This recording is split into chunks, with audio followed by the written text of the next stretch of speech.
So finally Banaras Hindu university से PhD करने का मौका आ चुका है। हम लोग ग्रुप में काफ़ी टाइम से सारे लोग, चाहे वो डीएसटी इंस्पायर के फेलोशिप हो या कोई जेआरएफ हो या एग्जम्प्टेड हो या कैसे भी हो, सब लोग ये पूछते रहते हैं कि सर बीएचयू में पीएचडी का एडमिशन का कब ओपन होगा और अब कब बीएचयू के अंदर पीएचडी करने का ऑप्शन मिलेगा। So this is the right time.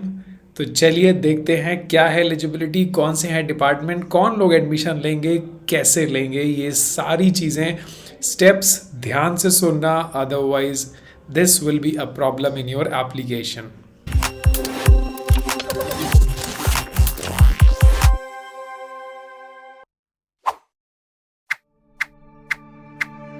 सो अगर आप बीएचयू से पीएचडी करना चाह रहे हैं तो यहाँ देखिए एप्लीकेशन ऑनलाइन पोर्टल ओपन हो चुका है for admission to MTech M pharma and PhD programmes odd semester for this academic section 2023 and 24 in IIT BHU. ये है उसका वेब पेज जो मैं डिस्क्रिप्शन में आपको डाल दूंगा। एंड मैं रिकमेंड करूंगा जो लोग भी बीएचयू में एंटर करना चाहते हैं, अपना फर्स्ट प्रेफरेंस हमेशा आईआईटी बीएचयू को दें, ना कि बीएचयू को। आई नो बीएचयू के अंदर जो साइंस फैकल्टी या बाकी जो डिपार्टमेंट्स हैं, बाकी जो इंस्टीट्यूशंस हैं, वो सारे यहाँ नहीं आ सकते, बट जो लोग इन डिपार्टमेंट्स में एलिजिबल हैं, आई रिकमेंड यू कि आपको पहला प्रेफरेंस इसी को देना चाहिए। तो चलिए प्रॉस्पेक्टस को देखते हैं, ध्यान से सुनिएगा। प्रॉस्पेक्टस बहुत लेंदी है, मैंने इंपॉर्टेंट पॉइंट्स को बिल्कुल प्रॉपर तरीके से हाईलाइट किया है जस्ट फॉर यू। तो देखिए एमटेक, एम फार्मा और पीएचडी ये तीनों का एडमिशन है। मैं अभी सिर्फ फोकस करूंगा only for the PhD programmes. चलिए सो पीएचडी प्रोग्राम्स की सबसे पहले तो होती है यहाँ पे कैटेगरी कि 4 टोटल कैटेगरी हैं। आपको ये डिसाइड करना है कि in which category you will going to register yourself जब एप्लीकेशन ऑनलाइन आपको फिल करना है। कैटेगरीज को ध्यान से समझिएगा, मैं बिल्कुल सिर्फ मेजर पॉइंट्स बताऊंगा, नो इररेलेवेंट डिस्कशन और information. The very first category is full time regular registration category, मतलब आपको यहाँ पे फुल टाइम होना पड़ेगा और एडमिशन लेना पड़ेगा as per the minimum qualification of this brochure.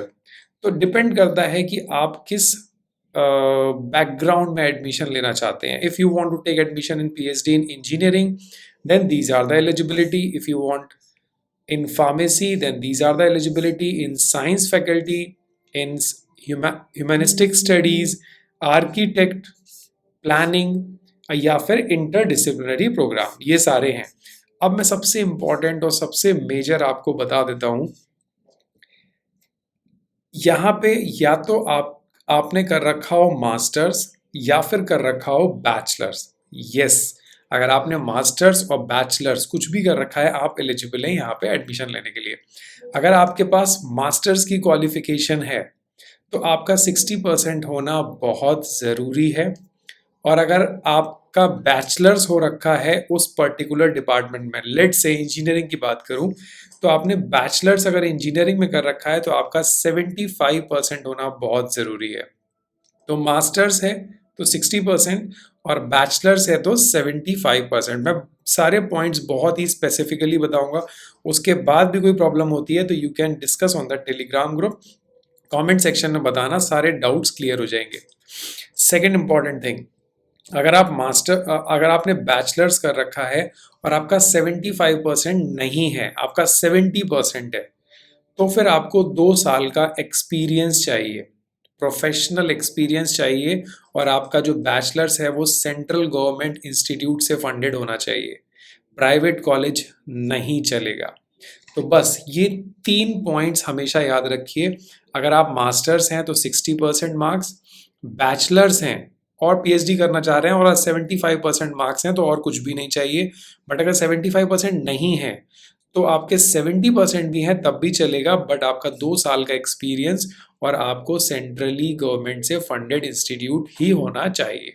So this eligibility is same in case of pharmacy students, in case of science students, in case of humanistic studies, bachelors and masters. ये मैं eligibility की बात कर रहा हूँ, अभी gate, JRF etcetera की बात नहीं हो रही है, इसलिए प्लीज ध्यान से सुनिएगा। आर्किटेक्ट, प्लानिंग और डिजाइन में ले रहे हो तब भी यही है, M R, M Phil, that PR, B plan, planning and design, ठीक है। बैचलर्स, इंटरडिसिप्लिनरी में भी सेम है, बैचलर्स एंड मास्टर 60% और सिर्फ अगर बैचलर है तो 75, मतलब एलिजिबिलिटी प्लस एंड माइनस यही रहेगा सभी में। अब बात आती है फाइनेंशियल असिस्टेंस की। अगर आप IIT BHU के अंदर PhD में एंटर करेंगे तो कोई भी ऐसा कैंडिडेट नहीं होगा जो full time regular registration category में एडमिशन लेता है और उसको पैसा नहीं मिले। Yes, if you'll take the registration और आप एलिजिबिलिटी के थ्रू रजिस्ट्रेशन लेते हो तो आपको फाइनेंशियल असिस्टेंट इंस्टीट्यूट असिस्टेंटशिप जरूर मिलेगी, बशर्ते आपको गेट और GPAT क्वालिफाई होना जरूरी है। उसमें आपको 31,000 पर मंथ मिलेगा और आपको रिस्पेक्टिव डिपार्टमेंट में, जो आपका डिपार्टमेंट है, वहाँ एक वीक के अंदर 8 घंटे क्लास लेना है, not per day, total 8 week 7 days के अंदर 8 वीक्स की आपको टीचिंग क्लास लेनी है। That's why this is called a teaching assistantship, financial assistantship, got it. तो आपको पैसा पूरा मिलेगा। नाउ देखिए, no student shall be admitted to full time regular category without institute assistantship, मतलब आपको मिलना ही मिलना है। अब बात करते हैं जो नेशनल लेवल स्कॉलरशिप की होगी, तो उनको टीचिंग करना कंपलसरी नहीं है क्योंकि आप लोग खुद की फेलोशिप ला रहे हो। तो अगर आपके पास UGC, JRF, SRF, DBT, ICMR, DST inspire, अब देखिए DST वाले मेरे से क्वेश्चन पूछेंगे कि सर हमारे पास प्रोविजनल ऑफर लेटर है तो क्या हम इसको अप्लाई करें।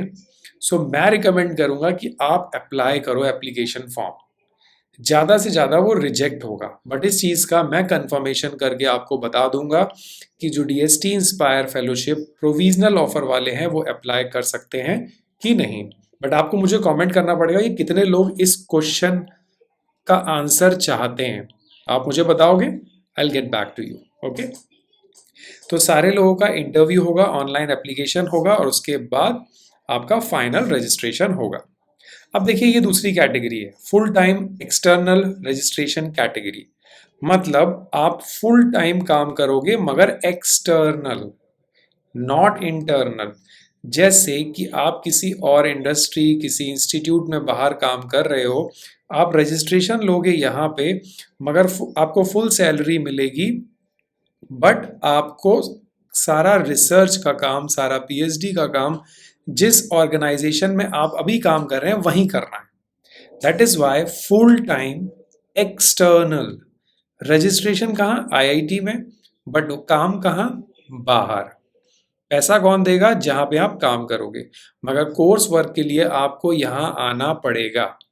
एंड उसकी कंडीशन ये है कि वो 50 किलोमीटर्स की रेंज में वो इंस्टीट्यूशन या ऑर्गेनाइजेशन होना ज़रूरी है, गॉट इट। वो आराम से हो जाता है, बाकी अगर कोई आप इस कैटेगरी के हो तो मुझे बताना, आई विल हेल्प यू। फिर होता है full time sponsored registration category. इस केस में क्या होता है, फॉर एग्जाम्पल मैं किसी कंपनी में काम करता हूँ और कंपनी वाले मेरे को बोलेंगे कि आप जाओ IIT BHU ज्वाइन करो, आपका फुल सैलरी हम आपको देंगे और वहीं पर रह के फुल रिसर्च करो। तो आपको इंस्टीट्यूट में ही फुल ड्यूरेशन रहना पड़ेगा, वहाँ फुल ड्यूरेशन नहीं रहना होता, यहाँ फुल ड्यूरेशन आपको यहीं रहना पड़ेगा। इन दोनों की एक एलिजिबिलिटी है कि आप उस ऑर्गेनाइजेशन में एटलीस्ट 2 साल काम कर रहे हो, this is very important, got it. फिर है एक पार्ट टाइम रजिस्ट्रेशन कैटेगरी, आप किसी प्रोजेक्ट में है, कोई परमानेंट स्टाफ है, किसी दूसरी जगह काम कर रहे हैं तो आप पार्ट टाइम भी ले सकते हैं। तो ये तो हुई कैटेगरी की बात। रिटन टेस्ट होगा, ऑनलाइन टेस्ट होगा, ये आपको बता दिया जाएगा। जल्दी से रजिस्ट्रेशन कर दीजिए। कैटेगरीज का 5% रिलैक्सेशन है, सीट्स 50%, जो देखिए सेंट्रल गवर्नमेंट या IIT की जो भी नॉर्म्स है उसके थ्रू रिजर्वेशन पॉलिसी मिलेगी और सबको मिलेगी। तो अब दिखाता हूं मैं आपको IIT जो PhD की डिपार्टमेंट्स हैं वो देखने बहुत ज़रूरी हैं। ये देखिए PhD प्रोग्राम्स, ये है डिपार्टमेंट, ये है डिसिप्लिन और ये है allied discipline. For example let's say मैं बोलूं कि मुझे सिरेमिक इंजीनियरिंग में करना है बट मैंने मास्टर्स कर रखा है फिजिक्स से, तो मैं ले सकता हूँ। या अप्लाइड केमिस्ट्री से किया है तब भी ले सकता हूँ। तो ये हैं इसके एलाइड ब्रांचेस। तो आप एलाइड ब्रांचेस में देख लो, अगर आपका नाम है और यहाँ अगर लिखा हुआ है कि गेट होना चाहिए, जैसे केमिकल इंजीनियरिंग में गेट ज़रूरी है और ये डिग्री, मास्टर्स एमटेक होगा तो गेट होना चाहिए, ऐसे इन्होंने बिल्कुल क्लियरली डिफाइन किया है। आप अप्लाई कीजिए। अब लेट से मैं फार्मेसी का दिखाऊं तो यहाँ एमएस एमटेक ये कोई भी ब्रांच इस डिपार्टमेंट में एडमिशन ले सकता है। केमिस्ट्री के लिए देखिए ये है केमिस्ट्री का। बायोकेमिकल इंजीनियरिंग में देखिए मास्टर्स इसमें होना चाहिए, बैचलर्स इसमें होना चाहिए। बहुत ही क्लियरली, बहुत ही क्लियर दे रखा है। ये है डिसिप्लिन, ये है उनके रिसर्च एरिया। देखिए ये रिसर्च एरिया बहुत ब्रॉड लिखे हुए हैं, इससे भी बहुत ज़्यादा काम होता है। तो ये जस्ट एक मेंशन है डिटेल्स, ऐसा नहीं है कि सिर्फ यही होता है। ये कुछ प्रोजेक्ट्स हैं आईआईटी गुवाहाटी के साथ, तो अगर पोजीशन होंगी तो आप यहाँ पे भी ले सकते हैं। ये इनके सुपरवाइजर हैं जो इस पे काम कर रहे हैं यहाँ पे, और ये जो काम कर रहे हैं गुवाहाटी में। ठीक है, तो इसके अलावा कोई और बेसिक इंफॉर्मेशन नहीं है। ये देखिए इंस्टीट्यूट असिस्टेंटशिप जो अवेलेबल है, अलग अलग डिपार्टमेंट में अलग अलग नंबर ऑफ सीट्स हैं। बहुत सीट हैं, देखिए 22, 19 टोटल सीट्स 230। यानी आपके पास अगर पैसा नहीं है तब भी आपको फुल असिस्टेंट मिलेगी, यानी फुल फेलोशिप मिलने वाली है। इसीलिए बिल्कुल भी परेशान नहीं होना है। एंड मैं बोलूँगा कि this is the best time for all those who are willing to enter in the BHU for PhD admission. और बता रहा हूँ यहाँ पे बहुत ही प्रॉपर तरीके से, सिस्टमैटिक तरीके से इंटरव्यूज होंगे, बहुत ही सिस्टमैटिक तरीके से एडमिशन होंगे, no politics, not at all. So please application को ठीक से भरिएगा। एप्लीकेशन का डिटेल मैं दोबारा अपलोड करूँगा क्योंकि उसके अंदर भी बहुत इंपॉर्टेंट इंस्ट्रक्शंस हैं। बाकी all the very best, wish you good luck. Thank you so much for watching the video. Do not forget to subscribe the channel, hit the like button. Telegram group पे जरूर join हो जाना, link मिल जाएगा इसमें, नहीं तो कहीं और सब जगह मिलेगा। ज्वाइन हो जाना और उसके बाद डिस्कशन करते हैं ऑनलाइन। कुछ भी डाउट होगा क्लियर करने के लिए मैं यहाँ पे हूँ। Thank you so much for watching.